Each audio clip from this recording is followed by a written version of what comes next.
Assalamualaikum warahmatullahi wabarakatuh. Kenalin, nama saya Ninda, usia saya 20 tahun. Saya seorang mahasiswi. Jadi di sini saya mau cerita tentang apa ya? Bisa dibilang kayak terbukanya mata batin gitu. Tentang diri saya sendiri sih ya. Jadi sekitar 4 tahun yang lalu waktu saya berusia 16 tahun, saya banyak mengalami kayak kejadian aneh gitu. Pertama, saya sakit selama sebulan, terus selama saya sakit itu kadang kayak menjelang maghrib itu saya sering kayak jalan-jalan sendiri gitu, keluar rumah, keliling. Terus nanti kayak manggilin nama-nama orang, nama saudara-saudara saya, atau nama-nama orang-orang asing gitu. Mungkin kayak orang biasa bilang itu ngigau gitu ya. Udah gitu, sembuhlah saya dari sakit itu. Sembuh dari sakit itu, singkat cerita, saya waktu itu kan masih kelas 1 SMK. Terus masuk di kelas 2 SMK. Waktu itu mau PKL, mau prakrin, praktek kerja industri. Karena kan saya jurusan akuntansi, jadi ada prakrin selama 3 bulan lamanya gitu kan dari sekolah. Nah, waktu mau prakrin itu, sehari sebelum prakrin kan ada pembekalan ya. Jadi ada pembekalan, dikasih arahan sama guru-guru pembimbing. Waktu pembekalan, saya balik lagi sakit. Waktu itu dokter bilang saya sakit tipes. Sakit tipes, dirawatlah saya di rumah, diinfus bla bla bla, diobati ke sana kemari. Nah, selama saya sakit itu sama kayak sakit yang waktu saya usia 16 tahun itu. Saya kayak jalan ke sana kemari manggilin nama-nama orang. Terus orang tua inisiatif kayak panggil. Di sini kita bilang orang tua gitu ya. Orang tua atau orang pintar gitu kali ya. Jadi ya kan ibu sama bapak itu inisiatif panggil orang pintar itu. Rupanya kan orang pintar itu di langit-langit kamar saya itu ada seorang kiai yang selalu mantau-mantau saya gitu. Jadi udahlah dari situ saya dikasih kayak air putih disuruh minum gitu. Diobatkan kampung gitu ya. Obat-obat herbal gitu, sembuhlah saya. Sembuh terus saya bisa PKL. Bisa mengikuti PKL selama 3 bulan.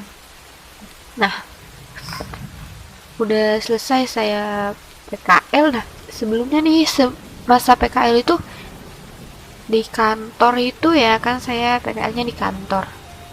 Di kantor itu saya kayak sering ngelihat hal aneh gitu di bagian gudang kantor juga.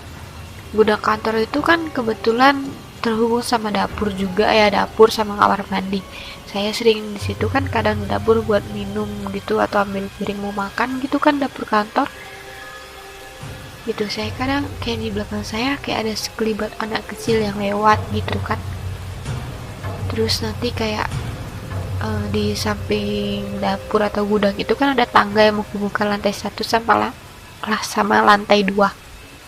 Kadang kayak ada suara orang yang menapaki tangga itu gitu, yang mau naik ke atas, tapi kalau dilihat ya nggak ada. Saya sering dengar itu. Pertama-tama saya kayak cuma sering dengar aja. Selepas 3 bulan setelah habis masa PKL saya itu, masa prakrin saya itu, di hari-hari terakhir perpisahan ya, saya ngelihat kayak ada seorang pegawai karyawati gitu, karyawan perempuan gitu ya, ada tepat di depan saya. Tapi pegawai itu nggak pernah saya lihat selama saya magang atau prakrin di tempat itu gitu. Tapi ya wajahnya pucat sekali. Itu pertama kalinya saya ngelihat makhluk halus gitu ya, pertama kalinya. Nah, itu baru sekali. Singkat cerita, setelah saya selesai magang, saya balik ke sekolah gitu kan, sekolah biasa kayak pelajar-pelajar lain gitu kan, sekolah. Kebetulan saya seorang anggota Paskibrah. Saya seorang anggota Paskibrah. Ini selama masa latihan Paskibrah, pas latihan itu eskul itu tiap hari Jumat doang ya. Setelah sholat Jumat tuh sekitar jam 2 atau setengah 3 mulai latihan. Nah, ini tuh untuk yang kedua kalinya saya ngeliat-ngeliat kayak gitu. Waktu itu lagi latihan di lapangan sekolah. Waktu lagi di dalam barisan, mata saya tuh ke arah podium upacara. Saya disitu ngeliat kayak ada bapak-bapak rambutnya panjang sebahu dengan rambut yang ikal, wajah berlumuran darah, muka hancur, lagi mandang ke saya. Dia ngeliat saya kayak dengan tatapan yang sangat sedih, sesedih-sedihnya kayak minta pertolongan gitu ya. Ini saya kalau mau cerita ini kayak hati saya nyesek gitu, kayak mau nangis gitu. Saya teringat lagi ke masa-masa lalu gitu kan, kayak gak sanggup gitu nyeritainnya lagi. Dia ngeliatin saya terus. Ini untuk kedua kalinya saya bisa ngeliat hantu gitu. Saya diam ngeliat dia aja. Dia juga ngeliatin saya, tatapannya penuh dengan kesedihan. Setelah itu saya kayak malingkan wajah saya karena saya nggak sanggup gitu. Saya juga takut kayak kerasukan gitu kan, nggak mungkin saya kerasukan semasa latihan, nggak lucu gitu ya. Udah gitu sore kan pulang latihan tuh, selesai latihan tuh jam 5 atau setengah 6 ya. Terus pulang ke rumah, sampai ke rumah itu maghrib, azan maghrib. Sampai ke azan maghrib, posisinya di rumah nggak ada orang. Ibu lagi di rumah kakek, bapak masih kerja, dan saudara juga, adik juga lagi nggak di rumah gitu kan. Duduklah saya di meja makan. Maghrib, pintu kebuka, pintu samping kebuka, pintu belakang kebuka, pintu dapur tuh terbuka. Duduk saya di meja makan. Niatnya mau makan, emang belum mandi gitu. Karena kan kalau maghrib dari bapak tuh nggak boleh mandi gitu ya. Jadi nunggulah selesai maghrib gitu. Duduk di meja makan, di kursi meja makan. Mata saya terarah ke arah kamar ibu sama bapak gitu, ke langit-langit kamarnya, lagi-lagi langit kamar gitu ya. Kalau sebelumnya ada kiai yang selalu mantau saya di langit-langit kamar, kali ini di kamar bapak gitu, di langit-langit kamar bapak sama ibu. Saya melihat ini yang paling hantu, yang paling serem sih kalau menurut saya, karena wajahnya tuh busuk, baunya juga sangat menyengat, bau bangkainya gitu, bau banget gitu ya, mukanya juga hancur ya, kalian mungkin tahu gitu, pocong gitu ya. Sebelumnya saya kayak sering juga sih ngeliat pocong, tapi cuma kayak selintasan gitu doang gitu, kayak halusinasi doang gitu kan. Tapi kali ini kayak bener-bener nyata. Selama kurang lebih 5 menit saya sama hantu itu gitu lihat-lihatan kan. Saya teringat dulu pernah ada kayak waktu SD teman-teman cerita kalau misalnya nampak gituan kita harus meludahinya duluan gitu katanya, mitosnya ya. Karena kalau dia sempat meludahi kita, nanti wajah kita bakalan busuk, kata teman-teman dulu waktu SD gitu. Mitosnya sih, namanya dulu juga masih SD ya. Tapi saya nggak ngelakuin itu karena kayak saya terpaku gitu, ngeliat apa sih ini gitu. Tapi ya ini saya nggak takut-takutnya gitu, aneh sih ya menurut saya. Udah selepas dari situ mama pulang.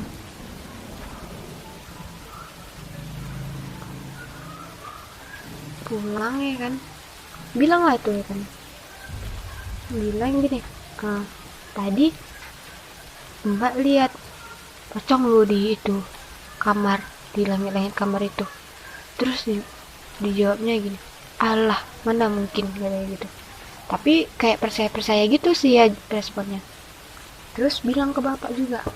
Jadi sama bapak langsung dipanggilkan orang tua, orang pintar. Ditanyakan ke orang pintar, baru orang pintar itu bilang, ini mata batinnya udah terbuka katanya, mau ditutup atau dibiarkan katanya gitu kan, kata orang tua itu. kata orang pintar itu gitu. Terus bapak bilang, ya udahlah tutup aja daripada kenapa-napa, katanya gitu. Waktu itu ditutup lah mata batinnya, ditutup, tapi ya nggak ada, gimana ya, tetap aja gitu saya bisa ngeliat semua itu. Bakal lebih parahnya kita, ya tahu kan kalau hantu perempuan sering ketawa hihihihihi gitu ya kan. Sering ketawa kayak gitu tuh, rambutnya panjang nutupin wajah, bajunya putih. Nah, saya juga sering lihat dia tuh keliaran di kampung ini gitu. Bahkan saya cerita sekarang ini, waktu saya masih assalamualaikum di awal tadi, dia udah mantau saya tuh di jendela depan, ngeliatin saya. Nggak tahu, mungkin dia marah diceritain kayak gini kali ya. Tapi peduli situ biar dia famous juga lah ya. Hantu itu masih mantauin saya tuh sampai sekarang, ngeliatin saya tuh di jendela depan. Tapi dia baik, nggak jahat. Nah, setelah dari ditutupnya mata batin saya tuh, saya tetap aja bisa ngeliat. Bahkan saya sering kesurupan dari situ. Pernah kan suatu waktu itu selesai maghrib gitu ya, bilang ke ibu gini, Bu, kok Linda pengen nangis ya gitu kan. Ya udah nangis, respon ibu cuma gitu, kiranya cuma bercanda ya kan. Jadi kayak batin tuh, hati tuh kayak nyesek banget, kayak tertekan, padahal nggak ada masalah apapun gitu, nggak ada masalah sama siapa-siapa gitu, di sekolah juga fine-fine aja gitu. Terus udah lah ya kan, nangis sejadi-jadi, teriak-teriak sekeras-keras sampai semua orang keluar gitu kan. Ini waktu udah sadar ibu cerita gitu, saya kan ya gitu kesurupan. Semasa kesurupan tuh dipanggil lagi orang tua yang udah nutup mata batin tuh kan, panggil, ditanya lah waktu saya kesurupan tuh, kamu siapa, pakai bahasa Jawa gitulah ya, kamu siapa, cuma saya tuh nggak ngejawab, yang dalam diri saya tuh nggak ngejawab saya itu siapa, hantu itu nggak ngejawab dia tuh siapa gitu. Dia cuma nangis aja. Terus dibilang gini, dibakar ya, mau dibakar. Dan akhirnya dia bilang, nggak mau, saya mau jagai dia, banyak yang jahat sama dia gitu. Yang maksud saya bilang kayak gitu. Tapi ya nggak tau lah ya, namanya juga hantu, kadang juga menipu ya kan. Udah kayak gitu keluarlah, udah sadar. Besoknya saya cerita ke ibu, jadi tadi malam tuh di seberang rumah tuh kan kalau sawit, dari seberang lainnya coklat sawit gitu, karena di pohon coklat seberang tuh, seberang kanan tuh jauh lah dari rumah, sekitar 50 langkah lah dari rumah ya. Di pohon coklat tuh ada perempuan, rambutnya lurus, cantik, rambutnya tuh sebahu. Dia nangis darah, dia melihat saya, dia kayak minta tolong gitu, dia sedih banget, dia tuh mau cerita tapi dia nggak punya teman cerita. Jadi saya kayak bicara dari hati ke hati dari dia gitu, dan nyatanya dia sedih karena kehilangan anaknya gitu kan. Tapi dia tuh baik banget, saya sampai nangis kalau ingat dia. Ini hantu ya, bukan manusia, tentang hantu. Nah, sampai saat ini saya juga masih temenan sama dia karena saya kayak bicara dari hati ke hati sama dia gitu kan. Dia baik banget, cuma ya itu, dia nangis darah. Dia cantik, putih, pakai bajunya dress selutut, lengannya siku gitu ya, 3 siku, cantik banget waktu saya SMA. Terus kan cerita juga waktu itu saya punya abang ya, anak pertama tuh abang saya, anak kedua, dan yang terakhir tuh perempuan. Abang saya waktu itu lagi di Pekanbaru, jadi kan dengar kabar lah, saya bisa ngeliat gitu. Terus dia bilang gini, nanti di usia genap 17 tahun atau 18 tahun Linda tuh bisa lihat semuanya secara sempurna, katanya gitu, bisa karena dia bisa bicara-bicara sama hantu-hantu itu, bisa melihat apa yang terjadi kayak gitu. Abang bicara kayak gitu dari temennya ada yang bisa lihat-lihat gitu, dan temennya itu prediksi saya ya, nerka saya gitulah ya, nggak tahu apa bahasanya ya, kayak gitu. Tapi ya nggak, gimana ya, saya orangnya nggak mau kayak percaya sama hal kayak gitu kalau saya nggak ngalami sendiri gitu. Bahkan hal-hal yang saya alami juga sampai saat ini saya simpan sendiri, dan kali ini saya ceritakan ke teman-teman sekalian gitu ya. Saya nggak pernah cerita semua ini ke siapapun, saya cuma cerita ke ibu sama bapak saya, cuma ke keluarga saya doang gitu. Nah, udah gitu tamatlah saya sekolah. Belum tamat sekolah, waktu kelas 3 tuh, waktu kelas 3 SMA tuh, di sekolah tuh ada kesurupan massal. Gitu. Mereka ada satu teman di kelas kan, tiba-tiba dia bicara gini, Nin, mataku kok kayaknya beda ya, katanya gitu. Kayak orang Jawa bilang tuh kedutan ya, mataku kedutan lah ini ya, Mindi, katanya gitu. Terus ya aku mah nyeplos aja gitu ya, bilang gini, oh kau tuh mau lihat hantu nih, aku bilang gitu kan. Terus alah kau Ninin ngawur, katanya. Setelah 30 menit terjadilah kesurupan massal di sekolah. Kesurupan, terus teman yang tanya matanya itu tadi, dia nangis tiba-tiba. Setelah dia udah gak nangis, ditanyain lah kenapa. Terus dia bilang, itu di pojok sana ada perempuan pakai seragam sekolah.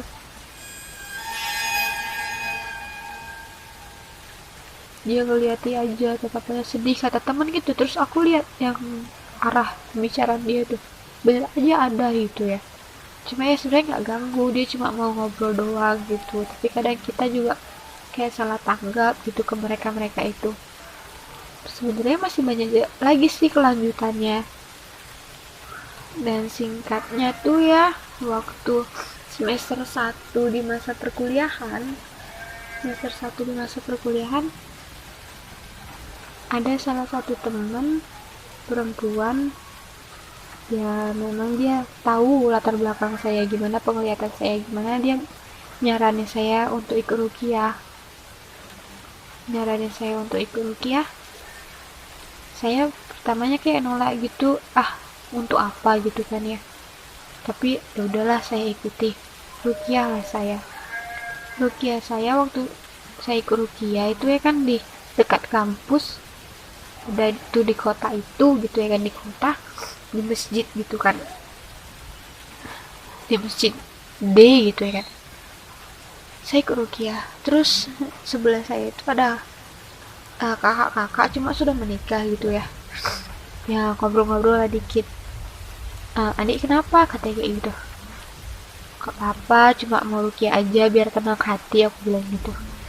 Terus aku juga tanya ke dia, kakak kenapa kok ikutan?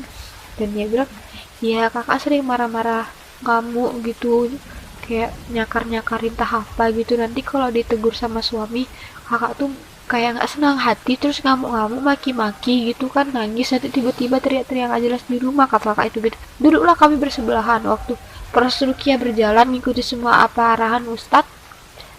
Kakak itu nangis teriak-teriak. Setelah dia nangis itu sambung saya nangis gitu kan, nangis juga kayak gitu, sesegukan gitu, nangis sedih kan. Udah gitu selesai saya mengikuti proses rukiah itu, selama seminggu saya nggak pernah lihat hantu-hantu itu. Bahkan nih ya, selama saya bisa ngelihat, saya kayak punya tenaga ganda gitu lucunya. Saya bisa ngangkat beban-beban yang berat, bahkan laki-laki aja kayak nggak bisa angkat gitu. Bahkan malah saya bisa angkat gitu. Selama saya bisa ngeliat sebelum rukiah itu. Nah setelah saya sudah di rukiah, saya nggak bisa lagi ngangkat beban-beban berat, nggak sanggup gitu. Selalu dibantu orang kalau ngangkat beban berat. Tapi semua itu cuma berlaku selama seminggu. Setelah itu ya sampai sekarang saya masih bisa ngeliat lagi gitu. Bahkan kadang lebih parah. Bahkan kadang saya ngeliat ada orang-orang tampan, cantik, buruk, biasa saja gitu. Dan kita harus kayak paham gitu.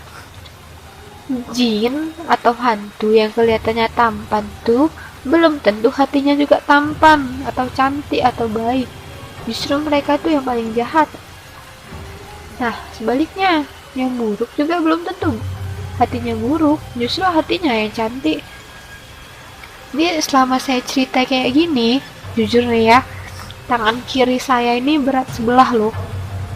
Mereka nggak terima saya ceritain. Yang memang jahat tuh memang bener-bener nggak terima kalau saya publik gini gitu. Kalau yang baik mas senyum-senyum aja. Ini mereka nggak terima diceritai, malah ngebebani tangan kiri. Tapi nggak apa-apa lah, kita sharing-sharing ya. Sekian cerita dari saya, sekian treat dari saya. Assalamualaikum warahmatullahi wabarakatuh.